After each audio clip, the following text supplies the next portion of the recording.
정치 고수들의 깊은 대화가 오가는 시간, 정치 힐링쇼 국정농담 시간입니다. 오늘은 더불어민주당 이석현 의원님, 부의장님하고 국민의당의 이상돈 의원님 두 분 나와주셨습니다. 고맙습니다. 안녕하십니까? 예, 안녕하세요. 네, 안녕하십니까? 자, 오늘 이상돈 의원님께서 앉으시면서 그러셨습니다. 사실은. 오는 날이 장날이라고 이슈가 터졌다 이렇게 말씀하셨는데 자, 이슈에 대해서 한번 말씀 좀 다 이미 청취자분들도 알고 계실 것 같습니다. 한나라당 공천받아서 안산시장에 당선됐던 박주원 최고위원 사안의 지금 엄중함 어떻게 보고 계십니까? 이상돈 의원께 여쭤봐야 될 것 같습니다. 네. 우리는 굉장히 엄중하게 받아들이고 있습니다. 예. 이미 박주원 최고위원은 최고위원이 아니고 전 최고위원입니다. 아, 그러네요. 예. 네. 이미 좀 상황의 심각함을 우리가 알아서 그 본인은 부인하고 있지만 우리 당원 당규상 비상징계 조치를 취해서 당원권을 정지시켰고 따라서 박주원 최고위원은 이미 이제 최고위원 자격을 자동 상실했습니다. 국민의당이 이런데 우리 이석현 부의장께서 하실 말씀이 있을지 모르겠지만 그래도 해주셔야 되죠. 이상돈 의원님과 저는 처음 또 이렇게 이런 자리에는 마주보게 됐는데요. 아, 그러시죠. 평소에 또 이렇게 개혁 의지를 가지고 당에서도 애쓰시는 거 보니까 참 좋았거든요. 근데 이제 이 문제에 대해서는 또 이제 한 말씀을 안 드릴 수가 없는데 아침에만 해도 박지원 최고위원이 뭐라 했냐면 대하소설이다. 그렇죠. 전혀 그런 일 없다. 이렇게 했었는데 저녁에 또 뉴스 들으니까 최고위원직을 사퇴했다. 그럼 대하소설이 아니라는 얘기거든요. 일단 부인하고 봤던 건데요. 안철수 대표께서도 뭐라고 말씀하셨냐면 이게 사실인가 봐서 사실이 확인되면 상응하는 조치가 뒤따라야 한다 이렇게 말씀을 했어요. 그런데 이제 제가 볼 때는 안철수 대표께서도 나무 얘기하듯 할 상황은 아닌 것 같다. 이런 일이 처음이 아니거든. 지난 대선 때 무슨 일이 있었습니까? 문재인 대선 후보 아들이 취업 문제 관련해서 녹음 파일을 조작을 해서 그걸 증거로 냈던 국민에 속였던 그런 일이 있었잖아요. 어마어마한 일이었죠. 그런데 그때도 이준서 최고위원인가가 저건 그걸 지금 재판에 회부되어 있던가 그러죠. 그렇습니다. 그 상황에서도 안철수 대표는 특별한 책임을 지지는 않으셨어요. 그런데 그때 그 이준서 최고도 안 대표 사람이다 그랬는데 이번에 들으니까 또 박주원 최고위원도 안 대표가 영입한 분이라면서요.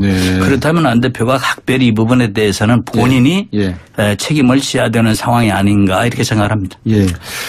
국민의당 내부에서 아까 말씀 역사를 쭉 놓고 보니까 안 그래도 박선숙 김수미 의원 같은 경우에는 무죄 판결이 났습니다만 이 사건도 있고 이 의원님 왜 이렇게 국민의당엔 이런 일이 유독 많습니까? 안철수 대표 주변으로 해서. 글쎄요.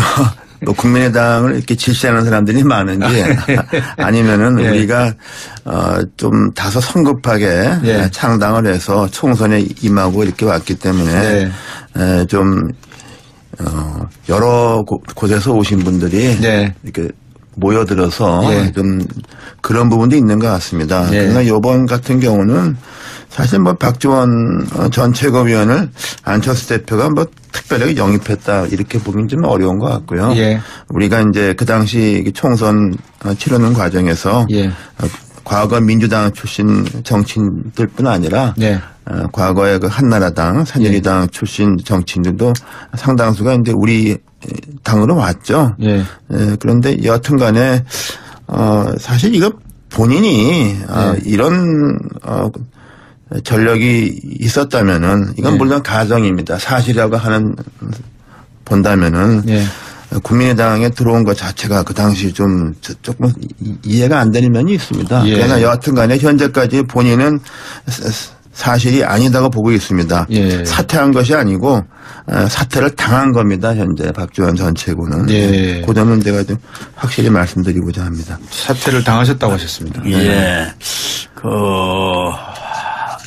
참 말씀들이 활발해졌습니다만 국민의당은 항상 말씀하기를 김대중 대통령의 이념과 철학 그리고 노선을 개성한다고 말씀하지 않습니까? 제가 80년대 그 탄압받던 시절에 김대중 선생 그때는 선생의 정치 비서를 3년간 했었잖아요. 그래서 그때 일이 상상이 떠오르고 이번 아침에 사건을 들으면서 참 가슴이 아팠어요. 그런데 어떻게 그때 그 김대중 대통령을 모함하는 MB 때 김대중 대통령을 모함하기 위해서 무슨 100억 CD 그러니까 네. 뭐라고 지금 보고 어음이라고 뭐 그런 것을 뭐 비자금을 갖고 있다 뭐 이렇게 대검 범죄 수사 기획관인가요? 그 실에서 검찰 수사관으로 근무했다는 거 아닙니까? 이분이 박지원 씨가.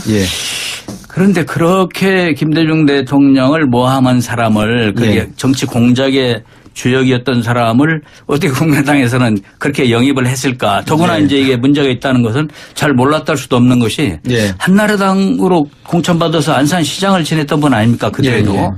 그러니까 이분의 역정에 관련해서는 누가 봐도 좀 국민당에서 영입하기에는 잘 들여다봤어야 할 분이죠. 그런데 이런 일들이 자꾸 연달아 일어나니까 내가 볼 때는 안철수 대표께서 스스로 정치적 소신이 뭔가 국민의당 정체성이 뭔가 이런 얘기를 하게 돼요. 뭐냐면 이명박 세력도 좋다. 박근혜 세력도 좋다. 그저 그냥 나를 따르면 좋다. 혹시 이런 건 아닌가. 또 그리고 누가 개혁을 우리 민주당 같은 데서 얘기하면 곧 개혁도 좋다고 하고 그래서 이것도 저것도 아닌 중도 아닙니까? 그래서 내 말은 안 대표께서 본인의 정치적 정체성을 좀 확실하게 국민 앞에 말해줄 필요가 있다. 그래야만 우리가 혼란스럽지 않다. 이런 말씀을 드리고 싶습니다. 그 부분이 사실 우리가 창당해서 총선 치를 때까지 그런 부분이 좀 혼재에 있었죠. 근데 그 후에 총선 후에 안철수 당시 이제 대표가 호남에서 우리 지지를 얻었고 또 이제 상당히 폭넓은 이른바 중도 보수표 지지를 받았기 때문에 그걸 좀 합리적으로 엮어서 이끌어야만 됐는데 제가 생각하기에는 그렇게 하지 못했다고 봅니다. 그리고 최근 들어서는 총선 과정이나 그 후에도 우리 이제 기반이 호남이라는 것은 뭐 누가 봐도 다 그런 거 아닙니까? 그런데 뭐 최근 들어서는 좀 호남에 대한 피로감 같은 것은 본인이 좀 피력을 하고 그랬죠. 그런 것은 제가 보더라도 우리 당의 기반을 스스로 잠식시키는 것 같고 또 우리가 사실 뭐 호남 유권자들의 지지가 없으면은 우리가 어떻게 이렇게 40석 가까운 정당이 됐겠습니까? 그래서 저는 좀 일관성을 지켰어야 한다고 봅니다. 이석현 의원께서 말씀 주신 게 이제 2008년 10월에 공개한 주성영 의원이 공개한 건데요. 100억짜리 양도성 예금 증세였던 모양입니다. 그거를 이제 이번에 제보한 사람이 바로 이제 박지원 전 최고위원이 관계돼 있었다 이런 이야기가 나오는 것 같은데 김홍걸 위원장, 지금 더불어민주당 국민통합위원장으로 계시는 걸로 알고 있는데, DJ 전 대통령의 삼남이시죠.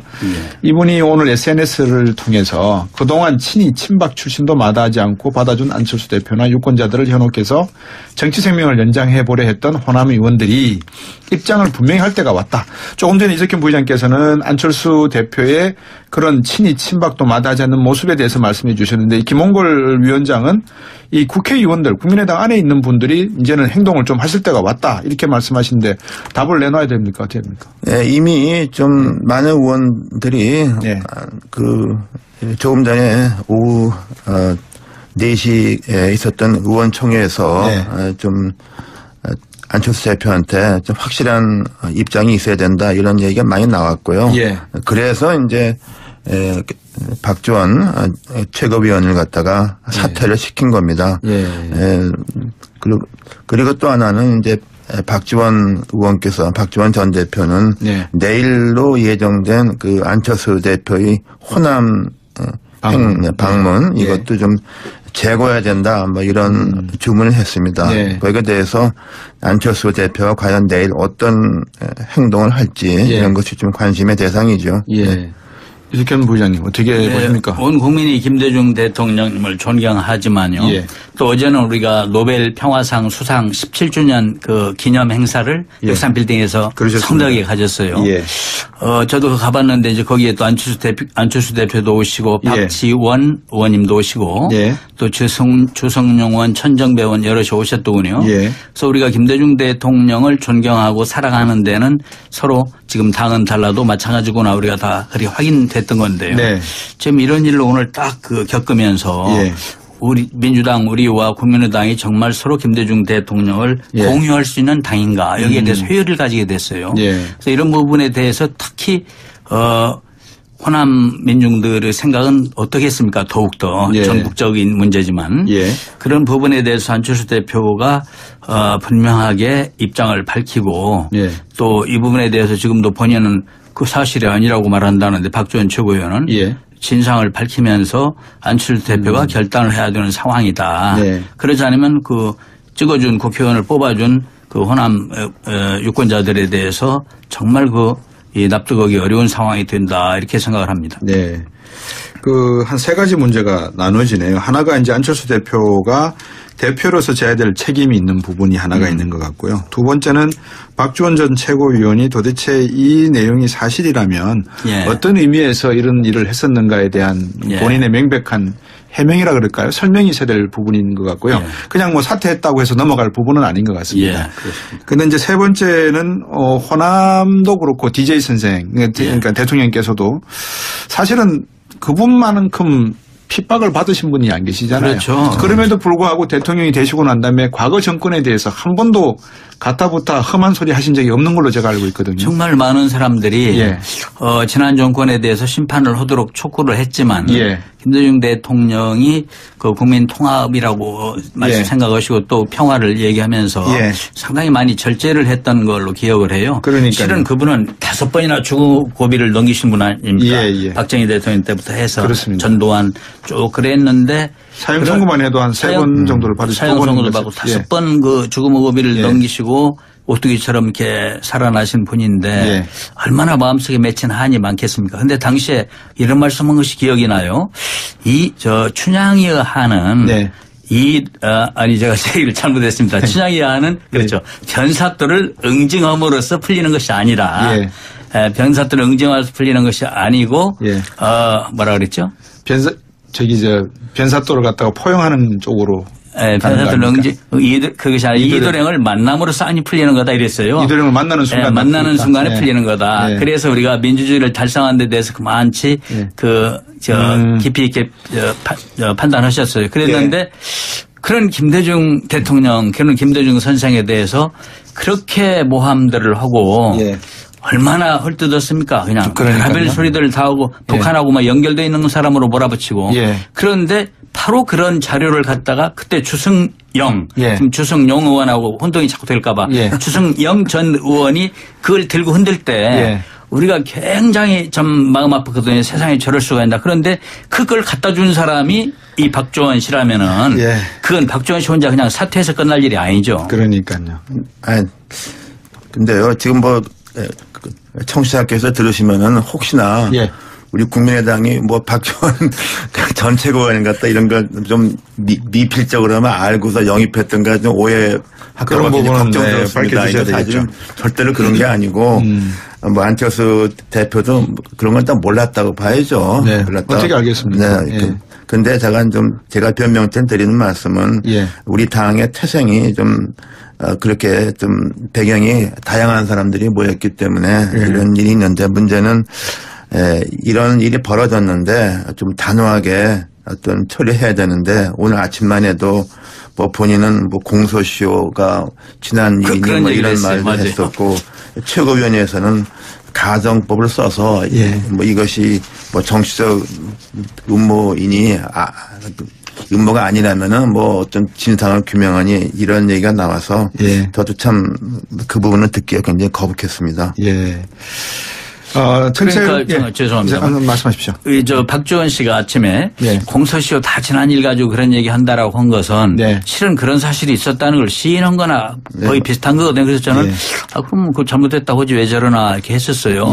그래서 그런 부분에 대해서도 박지원 씨가 확실하게 밝혀야 되고 아까도 얘기했지만은 한나라당으로 안산시장을 한 거를 보더라도 그 양반의 행적에 대해서 좀 잘 살펴보고 영입을 했어야 되는데 그러지 못한 당이 그건 박지원 씨가 속인 게 잘못이다고 말할 수 있는 입장은 아니라고 봅니다. 네. 한 집안에 40명의 의원이 계시는데 그럼에도 불구하고 한 120명 이렇게 거닐고 있는 더불어민주당 또 자유한국당이 대한민국 정부의 중요 정당으로서 차지하고 있는 위상이 상당히 중요하다 그런 생각도 같이 해봅니다. 좀 이상한 말씀 같지만 뜻을 이해하실 수 있는 분들은 충분히 이해해 주실 거라 생각이 들고요. 뉴스 정면 승부 대표 코너죠. 정치 일릉쇼 국정농담 지금 진행하고 있습니다. 국회 부의장 역임하셨던 더불어민주당 이석현 의원님 그리고 국민의당 이상돈 의원님 두 분과 함께 하고 있고요. 청취자 여러분께 부탁드리고 싶은 게 문자 참여 좀 많이 해 주십시오. 우물정 공구서 정말 두 분 훌륭하신 분들 지금 스튜디오에 모셔서 이런저런 정치 이야기 나누고 있는데 평소 궁금하신 점 있으면 두 분께 말씀 주시면 제가 대신 읽어드릴게요. 저는 우리나라가 이렇게 갈기갈기 찢기지 않았으면 좋겠습니다. 정말 좋은 나라였으면 좋겠다는 겁니다. 서로 좀 불만인 것도 있겠고 부족한 게 있겠지만 결국은 한 나라 한 민족 아닙니까? 그러니까 조금 더 서로에게 도움이 되는 이야기들을 많이 질문 주시고 또 말씀 주시면 제가 두 분께 충분히 전달해 드리겠습니다.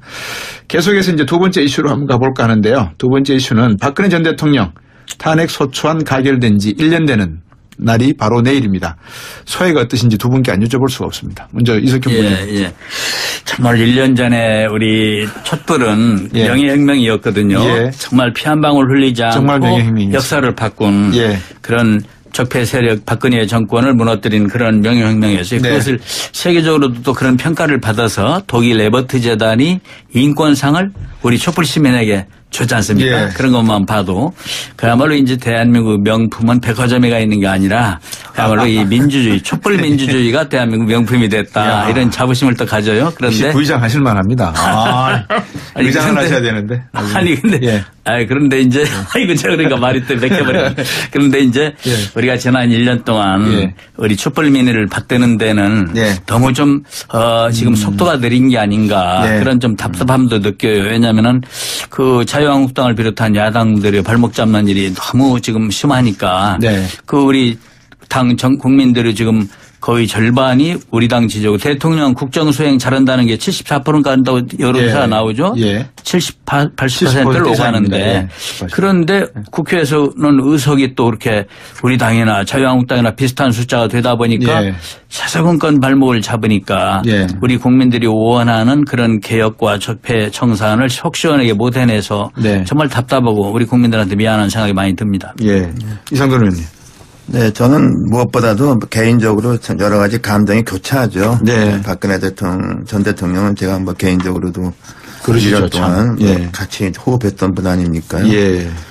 저는 무엇보다도 그 12월 9일 1년 전에 그 탄핵 결의는 우리가 그런 엄청난 정치적 또는 헌법적 위기를 헌법적 절차에 따라서 국회가 탄핵을 하고 그리고 헌법재판소가 판결해서 또 새로운 선거를 하지 않았습니까? 이런 것이 그 엄청난 그 과정과 절차를 무난하게 해서 정권을 새로운 정권을 만들었다. 그리고 잘못된 정권에 대한 심판 단절이 했다는 거. 참 그것은 국민 이 승리일 뿐더러 저는 우리 헌법의 승리라고 봅니다. 참으로 아주 잘못했으면은 그야말로 광장의 열기가 잘못가면은 보다 심각한 문제가 될 수 있었는데 우리 국회 그리고 헌법재판소 무난하게 헌법 절차를 거쳐서 어려운 과정을 극복했다고 봅니다. 그때 촛불혁명의 가장 제가 느꼈던 것은 그런 거였습니다. 본질은 이게 나라냐. 왜 이게 나라가 아니냐라고 봤더니만 대통령이라는 사람은 입만 열면 거짓말을 하고 책임을 안 지려고 그랬고 국민들과 소통은 하지 않았고 대통령에게 집중된 권한을 이용해서 주변에 있는 일부 비선이 최순실과 같은 사람들이 모든 것을 농단하고 있는 상황.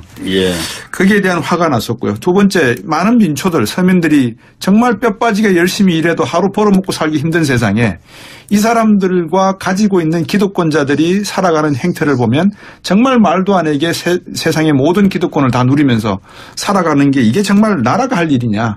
거기에다가 미국과 중국의 틈바구니 있어서 눈치 보고 있는 외교의 역량이라고 하는 게 이건 국가가 아니라 마치 한 나라의 신하나 동생같이 지금 놀고 있는 상황이라서 이거는 나라가 아니다. 이게 촛불을 든 원인이 아닌가 싶거든요.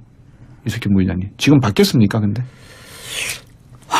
지금 국제 상황은 이제 그 미국이 지금 북핵 위기 상황에서 그렇습니다.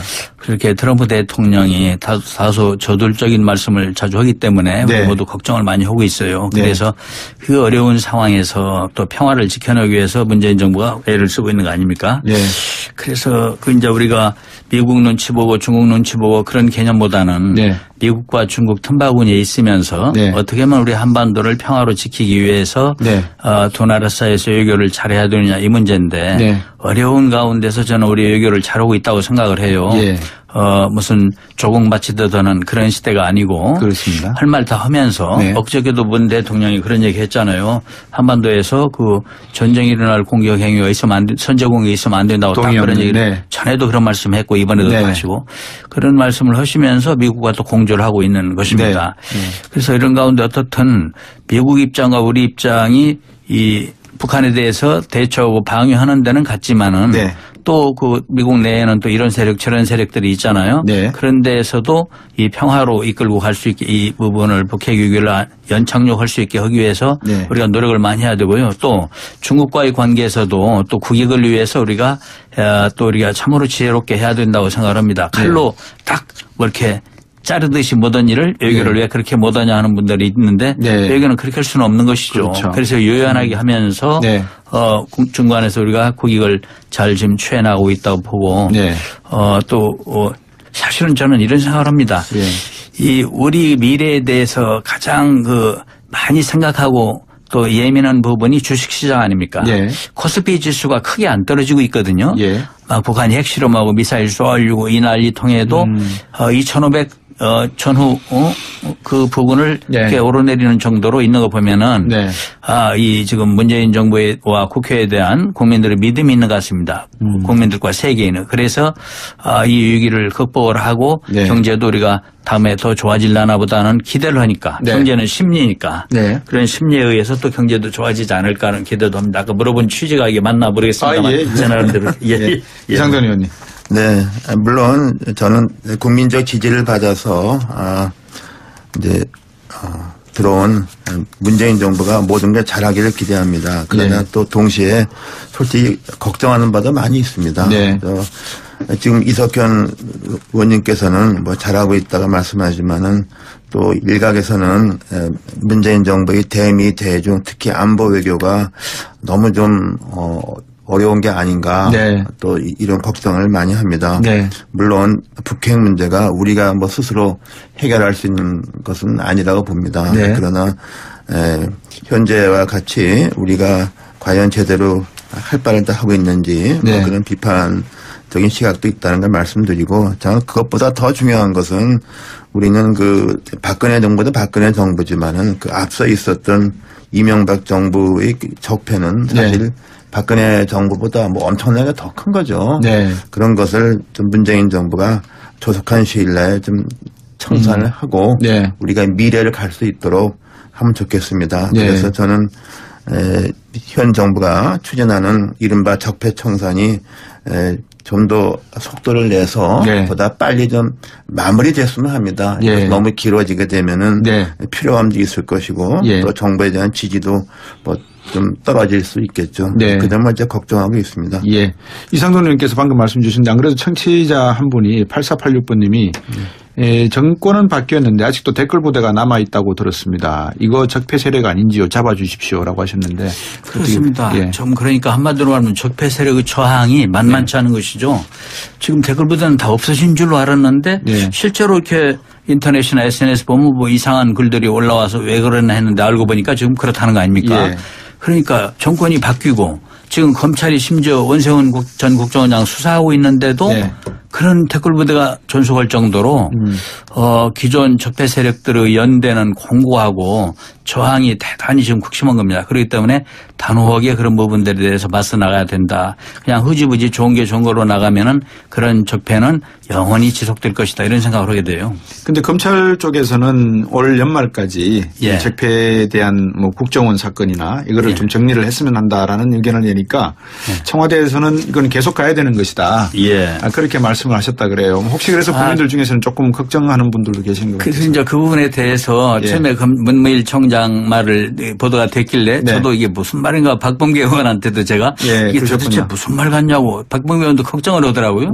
이게 그냥 연말까지 대충 마무리하고 싶다는 뜻인가 하고 다 같이 함께 걱정했습니다만은 그 이제 그 문무일 총장의 총장의 말을 직접 또 들어보지 않았으니까 모르지만 청와대가 해석을 했지 않습니까?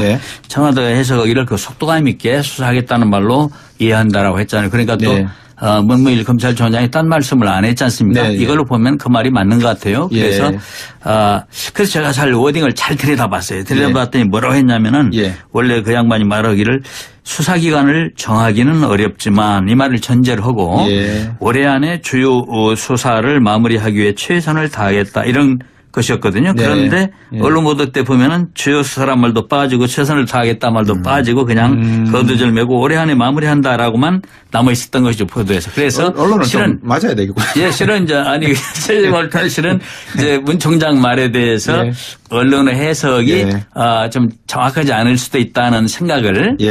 근데 실은 제가요 문무일 총장하고 서로 친분이 없어요. 그래서 내가 무슨 말씀입니까라는 얘기를 못 물어봤어요. 다음에 한번 물어보려고 합니다. 알겠습니다. 이상돈 의원님. 제가 이해하기는 문무일 검찰총장이 금년까지 수사를 끝내겠다고 말한 건 아니고, 근데 이제 그 부분을 갖다가 이제 좀 따서 이렇게 좀 전파시킨 언론이 있었던 것 같습니다. 말하자면 언론이 사실을 보도하기보다는 그것을 자기들이 듣고 싶어하는 것으로서 이제 전파해서 파문이 좀 커졌다고 생각합니다. 그러나 저도 이 검찰의 수사가 좀 빨리빨리 진행이 돼서 이제 빨리 매듭을 져야지 이걸 가지고서 또 지방선거 끝나고 또 가고 하는 것은 좀 필요감도 있고 그렇다고 봅니다.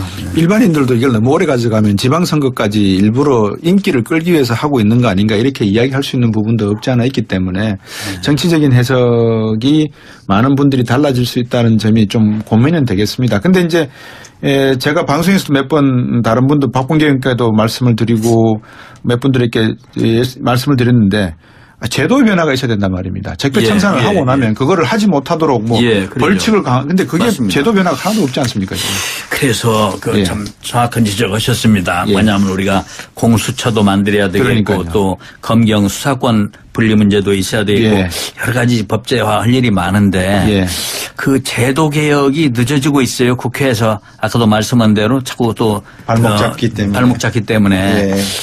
그런데 지금 이제 검찰이 하고 있는 적폐청산은 지금 이 사법 당국이 하고 있는 적폐청산은 그거는 이제 뭐냐면 현행법 내에서 할 수 있는 일만 하고 있는 것이죠. 현행법 내에서 할 수 있는 일만 해도 그렇게 많은 것입니다 지금.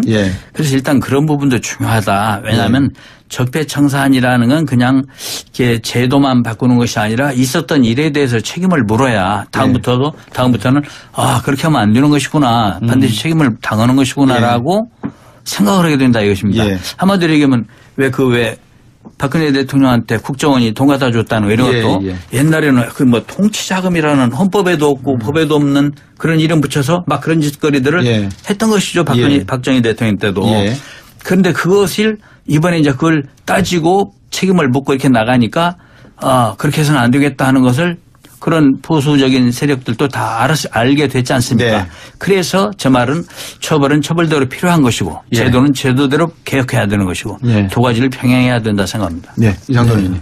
네, 사실 그 법과 제도에서도 개혁할 부분이 굉장히 많습니다. 그러나 참 모든 그 법과 제도는 또 양단면이 있습니다. 양쪽의 측면이 있어서 또 어떻게 또 바꾸면 그것이 가장 좋은 것 같지만은 또 어두운 면도 있기 때문에 법과 제도를 바꾸는 것은 저는 좀 신중해야 된다고 봅니다.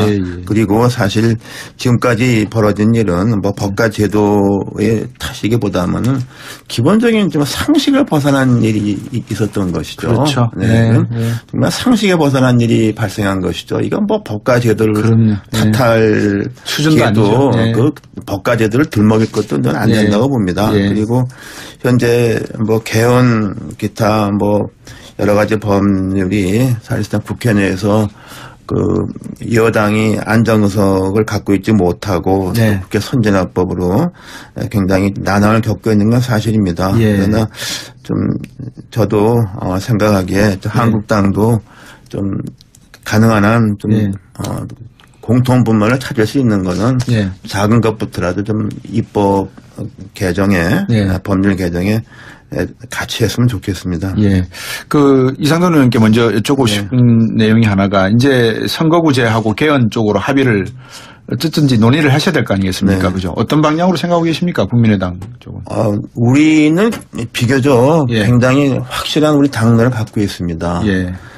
개헌에 대해서는 특히 정부 형태에 대해서는 의원 내각제에 입각한 예. 분권형 정부. 예. 왜냐하면 기본적으로 의원 내각제지만은 예.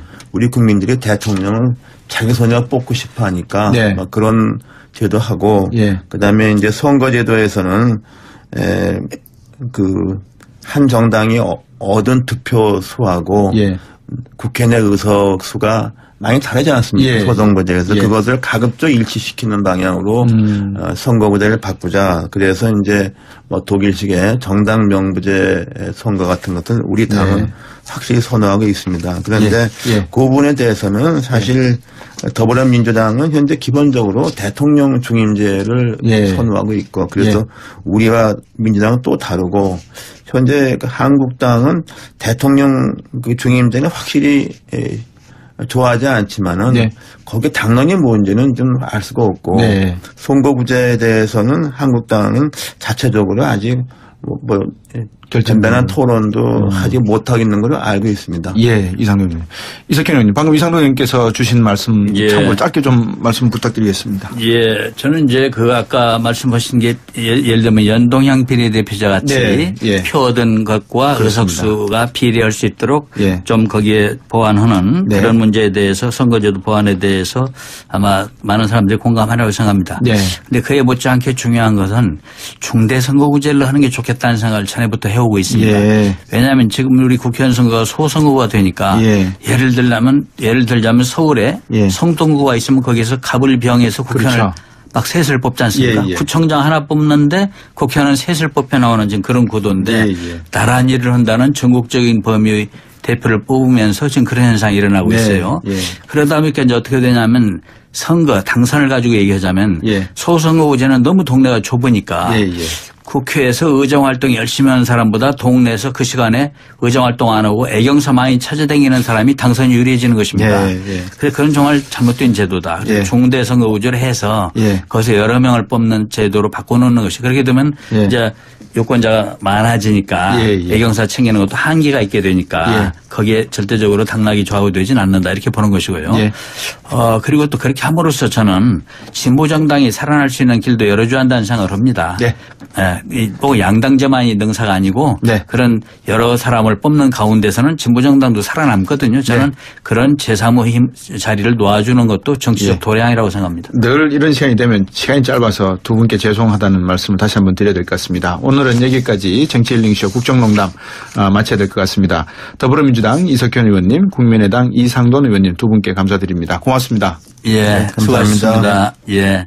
부의장께서는 안철수 대표의 그런 친이 친박도 마다하지 않는 모습에 대해서 말씀해 주셨는데 김홍걸 위원장은 이 국회의원들 국민의당 안에 있는 분들이 이제는 행동을 좀 하실 때가 왔다 이렇게 말씀하시는데 답을 내놔야 됩니까? 어떻게 됩니까? 네, 이미 좀 많은 의원들이 조금 전에 오후 4시에 있었던 의원총회에서 좀 안철수 대표한테 좀 확실한 입장이 있어야 된다 이런 얘기가 많이 나왔고요. 그래서 이제 박지원 최고위원을 갖다가 사퇴를 시킨 겁니다. 그리고 또 하나는 이제 박지원 전 대표는 내일로 예정된 그 안철수 대표의 호남 방문 이것도 좀 재고해야 된다 이런 주문을 했습니다. 거기에 대해서 안철수 대표가 과연 내일 어떤 행동을 할지 이런 것이 좀 관심의 대상이죠. 이석현 부의장님 어떻게 보십니까? 온 국민이 김대중 대통령님을 존경하지만요. 예. 또 어제는 우리가 노벨 평화상 수상 17주년 그 기념 행사를 역삼 빌딩에서 성대하게 가졌어요. 예. 저도 가봤는데 이제 거기에 또 안철수 대표도 오시고 박지원 의원님도 오시고 또 주성용 의원, 천정배 의원 여럿이 오셨더군요. 그래서 우리가 김대중 대통령을 존경하고 사랑하는 데는 서로 지금 당은 달라도 마찬가지구나 우리가 다 그렇게 확인됐던 건데요. 지금 이런 일을 오늘 딱 그 겪으면서 우리 민주당 우리와 국민의당이 정말 서로 김대중 대통령을 공유할 수 있는 당인가 여기에 대해서 회의를 가지게 됐어요. 그래서 이런 부분에 대해서 특히 호남 민중들의 생각은 어떻겠습니까? 더욱더 전국적인 문제지만 그런 부분에 대해서 안철수 대표가 분명하게 입장을 밝히고 또 이 부분에 대해서 지금도 본인은 그 사실이 아니라고. 현재까지 본인은 사실이 아니다고 보고 있습니다. 사퇴한 것이 아니고 사퇴를 당한 겁니다. 현재 박지원 전 최고는. 그 점은 제가 좀 확실히 말씀드리고자 합니다. 사퇴를 당하셨다고 하셨습니다. 잠깐 말씀드리기 활발을 잊었습니다만 국민의당은 항상 말씀하기를 김대중 대통령의 이념과 철학 그리고 노선을 개성한다고 말씀하지 않습니까? 제가 80년대 그 탄압받던 시절에 김대중 선생 그때는 선생의 비서를 정치 비서를 3년간 했었잖아요. 그래서 그때 일이 생생히 떠오르고 이번 아침에 사건을 들으면서 참 가슴이 아팠어요. 그런데 어떻게 그때 그 김대중 대통령을 모함은 MB 때 김대중 대통령을 모함하기 위해서 무슨 100억 CD 그러니까 뭐라고 지금 보고 어음이라고 합니다. 뭐 그런 것을 뭐 비자금을 갖고 있다 뭐 이렇게 대검 범죄 수사 기획관인가요? 그 실에서 검찰 수사관으로 근무했다는 거 아닙니까? 이분이 박지원 씨가. 그런데 그렇게 김대중 대통령을 모함한 사람을 그게 정치 공작의 주역이었던 사람을 어떻게 국민의당에서는 그렇게 영입을 했을까. 더구나 이제 이게 문제가 있다는 것은 잘 몰랐다 할 수도 없는 것이 한나라당으로 공천받아서 안산시장을 지냈던 분 아닙니까 그때도. 그러니까 이분의 역정에 관련해서는 누가 봐도 좀 국민의당에서 영입하기에는 잘 들여다봤어야 할 분이죠. 그런데 이런 일들이 자꾸 연달아 일어나니까 내가 볼 때는 안철수 대표께서 스스로 정치적 소신이 뭔가 국민의당 정체성이 뭔가 이런 얘기를 하게 돼요. 뭐냐면 이명박 세력도 좋다. 박근혜 세력도 좋다. 그저 그냥 나를 따르면 좋다. 혹시 이런 건 아닌가. 또 그리고 누가 개혁을 우리 민주당 같은 데서 얘기하면 꼭 개혁도 좋다고 하고 그래서 이것도 저것도 아닌 그 중도 아닙니까? 대선 후보 아들이 취업 문제 관련해서 녹음 파일을 조작을 해서 그걸 증거로 냈던 국민에 속였던 그런 일이 있었잖아요. 어마어마한 일이었죠. 그런데 그때도 이준서 최고위원인가가 저건 그걸 짜서 지금 재판에 회부돼 있던가 그러죠. 그렇습니다. 그 상황에서도 안철수 대표는 특별한 책임을 지지는 않으셨어요. 그런데 그때 그 이준서 최고도 안 대표 사람이다 그랬는데 이번에 들으니까 또 이 박주원 최고위원도 안 대표가 영입한 분이라면서요. 그렇다면 안 대표가 각별히 이 부분에 대해서는 본인이 책임을 져야 되는 상황이 아닌가 이렇게 생각을 합니다. 그 국민의당 내부에서 아까 말씀 역사를 쭉 놓고 보니까 안 그래도 박선숙 김수미 의원 같은 경우에는 뭐 무죄 판결이 났습니다만 이 사건도 있고 이 의원님 왜 이렇게 국민의당에는 이런 일이 유독 많습니까? 안철수 대표 주변으로 해서. 글쎄요. 뭐 국민의당을 이렇게 질시하는 사람들이 많은지 아니면은 우리가 좀 다소 성급하게 창당을 해서 총선에 임하고 이렇게 왔기 때문에 좀 여러 곳에서 오신 분들이 이렇게 모여들어서 좀 그런 부분도 있는 것 같습니다. 그러나 이번 같은 경우는 사실 뭐 박지원 전 최고위원을 안철수 대표가 뭐 특별하게 영입했다 이렇게 보긴 좀 어려운 것 같고요. 우리가 이제 그 당시 총선 치르는 과정에서 과거 민주당 출신 정치인들뿐 아니라 과거에 그 한나라당, 새누리당 출신 정치인들도 상당수가 이제 우리 당으로 왔죠. 그런데 여튼간에 사실 이거 본인이 이런 전력이 있었다면은 이건 물론 가정입니다. 사실이라고 본다면은 국민의당에 들어온 것 자체가 그 당시 좀 조금 이해가 안 되는 면이 있습니다. 예. 그러나 여하튼 간에 정치 고수들의 깊은 대화가 오가는 시간, 정치 힐링쇼 국정농담 시간입니다. 오늘은 더불어민주당 이석현 의원님, 부의장님하고 국민의당의 이상돈 의원님 두 분 나와주셨습니다. 고맙습니다. 안녕하십니까? 예, 안녕하세요. 네, 안녕하십니까? 자, 오늘 이상돈 의원님께서 앉으시면서 그러셨습니다. 사실은. 오는 날이 장날이라고 이슈가 터졌다 이렇게 말씀하셨는데 자 이슈에 대해서 한번 말씀 좀 다 이미 청취자분들도 알고 계실 것 같습니다. 한나라당 공천받아서 안산시장에 당선됐던 박주원 최고위원 사안의 지금 엄중함 어떻게 보고 계십니까? 이상돈 의원께 여쭤봐야 될 것 같습니다. 네. 우리는 굉장히 엄중하게 받아들이고 있습니다. 예. 네. 이미 박지원 최고위원은 최고위원이 아니고 전 최고위원입니다. 그러네요. 예. 네. 이미 좀 상황의 심각함을 우리가 알아서 그 본인은 부인하고 있지만 우리 당원 당규상 비상징계 조치를 취해서 당원권을 정지시켰고 따라서 박지원 최고위원은 이미 이제 최고위원 자격을 자동 상실했습니다. 국민의당이 이런데 우리 이석현 부의장께서 하실 말씀이 있을지 모르겠지만 그래도 해주셔야 되죠. 이상돈 의원님과 저는 처음 또 이렇게 이런 자리에는 마주보게 됐는데요. 그러시죠. 평소에 또 이렇게 개혁 의지를 가지고 당에서도 애쓰시는 거 보니까 참 좋았거든요. 근데 이제 이 문제에 대해서는 또 이제 한 말씀을 안 드릴 수가 없는데 아침에만 해도 박지원 최고위원이 뭐라 했냐면 대하소설이다. 그렇죠. 전혀 그런 일 없다. 이렇게 했었는데 저녁에 또 뉴스 들으니까 최고위원직을 사퇴했다. 그럼 대하소설이 아니라는 얘기거든요. 일단 부인하고 봤던 건데요. 안철수 대표께서도 뭐라고 말씀하셨냐면 이게 사실인가 봐서 사실이 확인되면 상응하는 조치가 뒤따라야 한다 이렇게 말씀을 했어요. 그런데 이제 제가 볼 때는 안철수 대표께서도 나무 얘기하듯 할 상황은 아닌 것 같다. 이런 일이 처음이 아니거든. 지난 대선 때 무슨 일이 있었습니까? 문재인 그래서 내 말은 안 대표께서 본인의 정치적 정체성을 좀 확실하게 국민 앞에 말해줄 필요가 있다. 그래야만 우리가 혼란스럽지 않다. 이런 말씀을 드리고 싶습니다. 그 부분이 사실 우리가 창당해서 총선 치를 때까지 그런 부분이 좀 혼재에 있었죠.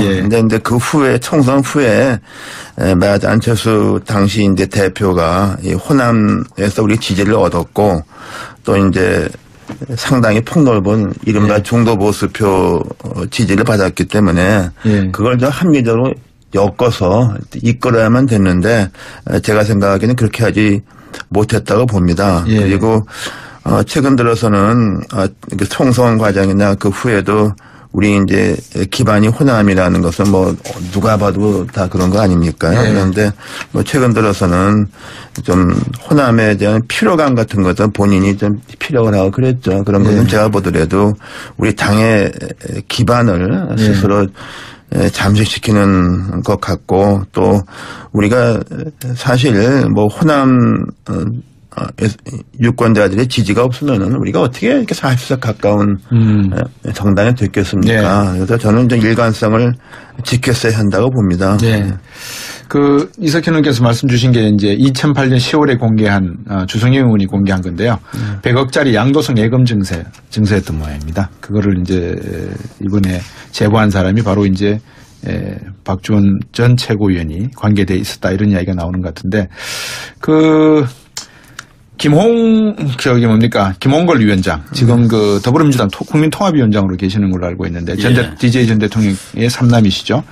이분이 오늘 SNS를 통해서 그동안 친히 친박 출신도 마다하지 않고 받아준 안철수 대표나 유권자들을 현혹해서 정치 생명을 연장해보려 했던 호남 의원들이 입장을 분명히 할 때가 왔다. 조금 전에 이석현